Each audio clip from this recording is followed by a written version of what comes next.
Hello everyone, I'm here in the beautiful Ehrbar in Vienna, preparing for my recital tonight, and I would like to talk about my memory because I've often been asked, how do you manage to play a whole recital without score? How do you remember all those pieces? And in fact, I've performed both books of the Well-Tempered Clavier by Bach by memory, which is very, very challenging. So I want to share with you my secret tips on how to improve your memory.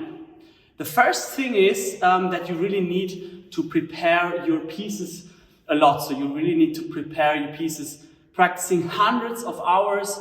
You need to perform them a lot in front of audiences, in front of other people before you actually start playing without music. And you have to know each sequence, each harmony. You have to know each passage in an intelligent way so you actually could write down the music. Yeah, so the first thing is to really know them very, very, very well. The second thing I want to highlight is that you have to practice the pieces slowly. So if you only practice them fast, you will never master them properly. My professor Karl-Heinz Kämmerling used to say that you will really know a piece if you're able to play it by memory in a slow tempo. That is very important. Not playing fast, but actually playing slowly and knowing each note. Then what you also have to know is that learning in an intelligent way with the conscious mind is not enough.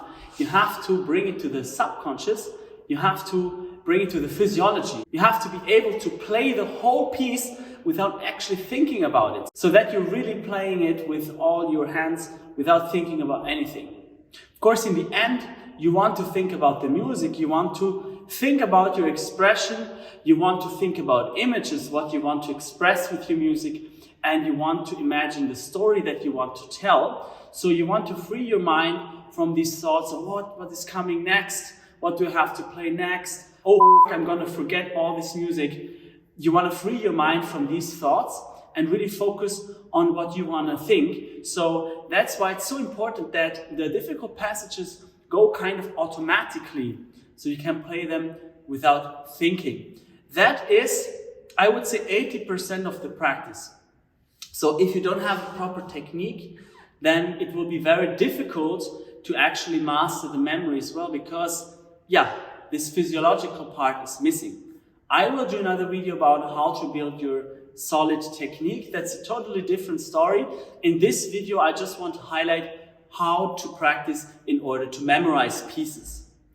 The next thing is that the more you practice, the more pieces you play, the more experience you have on stage, the better your memorizing will become, the better your playing by heart will be, and the less memory slips you will have.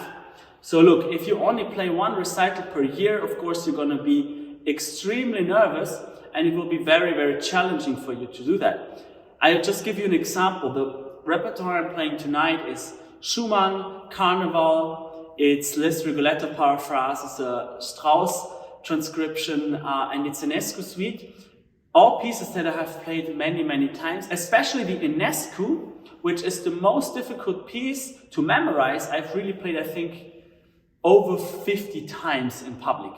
So I'm really not scared anymore to play that. So repetition is really, really important, especially in front of the public.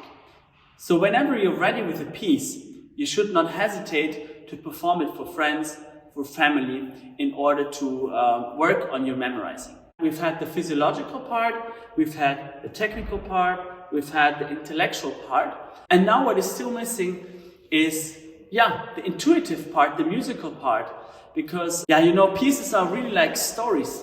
You want to tell your story to the audience, you want to communicate through music, so the more you can imagine something, some scenario, some dialogue, some landscape, some feelings, some life situations, the better you will also memorize it. Because if you only memorize notes in a very abstract way, the more difficult it will become. Because, maybe you remember from school, memorizing a formula in math lessons is much more difficult than memorizing a story or memorizing some other things. Or in history, memorizing the numbers of which events happened in which year is much more difficult than memorizing the events themselves. It's the same in music. If you know, for example, that yeah, there are bells in the last piece of UNESCO suite, and there are different kind of bells, and you really imagine the bells, and you imagine the landscape, and you imagine the church,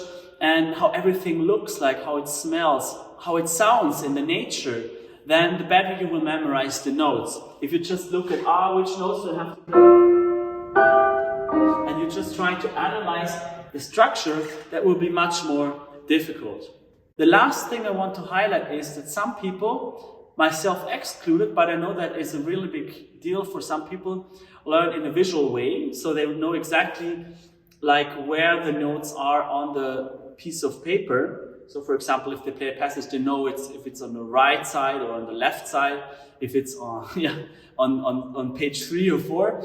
I don't do that, but for some people the reading is very important, so they would also take the music apart from the piano and just read the music without playing, and then trying to imagine playing the piece by memory, which is very helpful for many people. I don't do that so often anymore. I used to do that earlier. For me personally, the physiological part, the playing and the images are the most important things for memorizing. Even in complicated music like Bach, Preludes and Fugues, which I've really mastered. I have played the whole Well-Tempered Clavier by memory a dozen times for audiences. So that's really something to do. It's really not so easy. Yeah, so that's also a big thing. You know, if you play more difficult pieces, you're then more relaxed with easier pieces. I would recommend you to challenge yourself with very difficult pieces to memorize. So then you're more relaxed when you have something easier in the concert. Now, of course, I have talked about the different aspects. I have not talked about the strategies on how to get there, like really exercises or methods on how to memorize your pieces. If you want to learn how to do that really step by step with the piece that you are playing, because that is equally important to the different areas of memorizing, then you should apply for a free strategy session with me, because I'm really an expert on this. I have performed both books of the Well-Tempered Clavier by memory. Then all you have to do is you have to go to my homepage, aaronpilsen.com/mentoring, or you can also send me a personal message on Instagram, and then we'll see exactly if and how I can help you. Either my assistant or I personally will call you, and then we will find out what exactly we can do. So don't forget to do this, and I'm going to prepare myself now for the recital. I'm going to repeat the last bits of my repertoire, and I'm really looking forward to also share something of this recital. Take care and see you in the next video.